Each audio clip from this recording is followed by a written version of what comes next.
Some apologies, they just vanish into thin air. But every once in a while, one becomes legendary.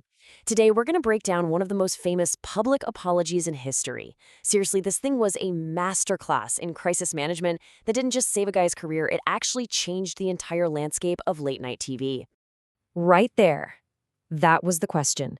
The one question heard round the world. On America's biggest late-night stage, Jay Leno just cuts right through all the noise and sets the stage for what would become a textbook example of how to say you're sorry when literally millions of people are watching your every move. So, to really get the stakes here, we have to rewind the clock. Let's go back to the middle of 1995, a time when Hugh Grant wasn't just a star, he was pretty much the king of Hollywood. I mean, just picture it. This charming, kind of floppy-haired British actor had totally conquered America. He had the fame, the money, a super high-profile relationship with Elizabeth Hurley, and he was in LA to promote his very first major US movie, 9 Months. He had absolutely everything to lose. And then, boom. In an instant, it's all hanging by a thread. On June 27th, he gets arrested. By the very next day, the 28th, the story is a massive global sensation. His career, his relationship, that brand new movie premiere, all of it, totally in jeopardy. And here's the crucial part.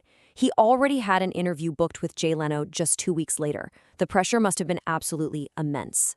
The public was just baffled. Completely. And this quote from a tabloid editor back then just perfectly captures that confusion.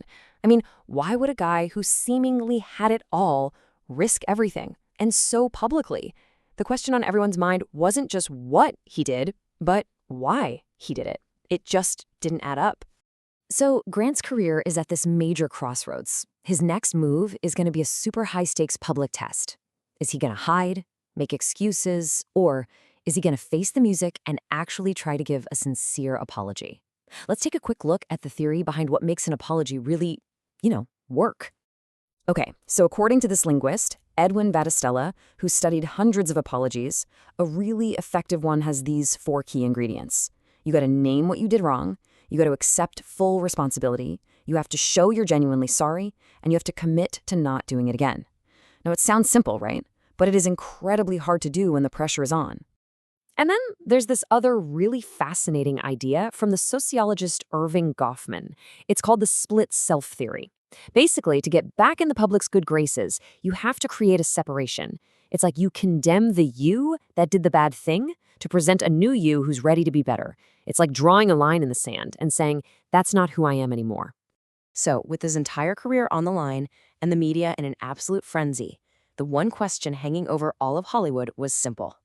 Would Hugh Grant actually walk out onto that stage and face Jay Leno? Was he even going to show? Well, he did. He showed up, and in the next few minutes, he would deliver an apology so effective, so perfect, that it's still studied today as an absolute masterclass in public relations. This right here, this was the money line. No excuses, no weird corporate jargon, no trying to shift the blame, just a simple, direct, and incredibly powerful admission. I did a bad thing. In just 7 words, he named the harm and he took all the blame. It was so disarmingly honest. So let's break this down. Why was it so perfect? Well, first off, he showed up. That alone was huge, right? He didn't hide. He looked right at the scandal, took full ownership, and flat out rejecting making any excuses. He looked genuinely ashamed, genuinely embarrassed. He totally pulled off that split self thing, condemning his past action without ever trying to pretend it didn't happen. And the impact? It was immediate. The public was totally captivated. That night, Jay Leno beat his biggest rival, David Letterman, in the ratings for the first time in 2 years. This wasn't just a personal win for Grant. It was a huge moment in the late-night TV wars. So the apology didn't just stop the bleeding. No, it did way more than that. It actively turned the whole tide in his favor, leading to what people now call one of the greatest PR saves of all time.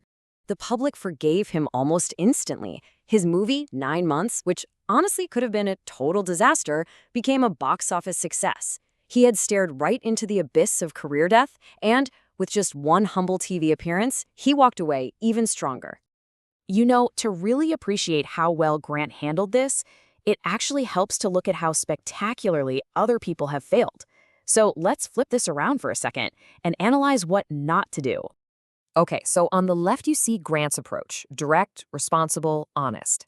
And on the right, that's basically the graveyard of failed apologies. And we've all heard them, right? The passive mistakes were made. The conditional, totally meaningless, I'm sorry if you were offended. And of course, the classic blame shift to being drunk or stressed.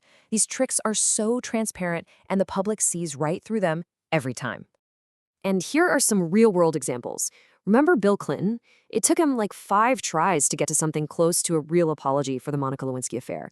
And even then, he was using all this lawyerly language that just felt evasive. Or Mel Gibson, who at first blamed alcohol for his horrible rant and only gave a fuller apology after a ton of public pressure. In both cases, the damage stuck around because the apology just wasn't clean and immediate like Grant's was. But here's the ultimate proof of a successful apology. It's not just about surviving the scandal. It's about being able to own it so completely that decades later, you can actually turn the whole thing into a punchline. And that is exactly where Hugh Grant is today. The incident doesn't define him anymore. Now, it's just a funny, self-deprecating story he can tell about his past.